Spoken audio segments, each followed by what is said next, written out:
కుండ చిల్లిపడిన గుడ్డ దోపగవచ్చు, పనికి వీలు పడును బాగుగాను, కూలబడిన నరుడు కుదురుట అరుదయ, విశ్వదాభిరామ వినురవేమ. ఈ పద్యంలో వేమన గారు అంటున్నారు, ఒక కుండ ఉందనుకోండి, మట్టితో చేసిన కుండ. ఆ కుండ ఏ కారణం చేతనో ఒక చోట చిల్లు పడింది, అందులోంచి నీళ్లు కారిపోతుంటాయి. అప్పుడు ఆ కుండలో ఎన్ని నీళ్లు పోసినా ఉపయోగం ఏముంది, ఆ చిల్లులోంచి కారిపోతూ ఉంటాయి.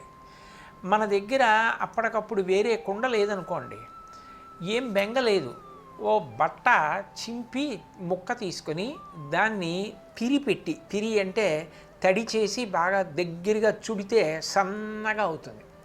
ఆ కన్నంలోకి ఎక్కించి పెట్టారనుకోండి, ఆ నీళ్లు కారణం ఆగిపోతాయి.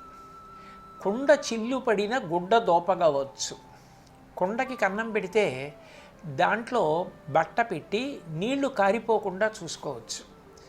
పనికి వీలు పడును బాగుగా, అప్పుడు ఆ కుండ మన పనికి వీలు పడుతుంది.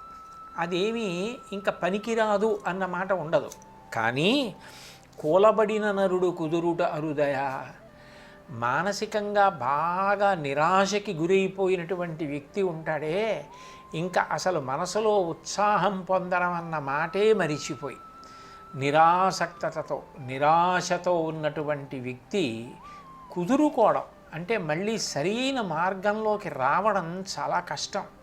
పైగా అటువంటి పరిస్థితిని కానీ పొందితే చాలా భయంకరమైనటువంటి పనులు చేస్తారు. కారణం, ఆ నిరాశలోంచి అటువంటి ఆలోచనలు వస్తాయి.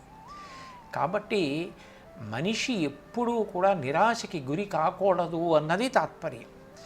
మీరు ఒక్కటి ఆలోచించండి, మనిషి బయటికి కనపడుతూ ఉంటాడు, మనసు చూపించమంటే ఎవరు చూపించలేరు. కానీ ఆ మనసు జవసత్వాలతో ఉండేటట్టుగా చూసుకోవాలి. మనసు నిరుత్సాహపడిపోకూడదు, దిగులు చెందకూడదు. మనిషి అన్న తర్వాత కష్టాలు వస్తాయి, సుఖాలు వస్తాయి. ఏదో ఒక కష్టం వచ్చిందని ఇంకా విపరీతంగా నిరాశ చెంది, ఆ నిరాశతో నిస్పృహ చెందితే రాకూడని ఆలోచనలన్నీ అందులోంచి వస్తాయి.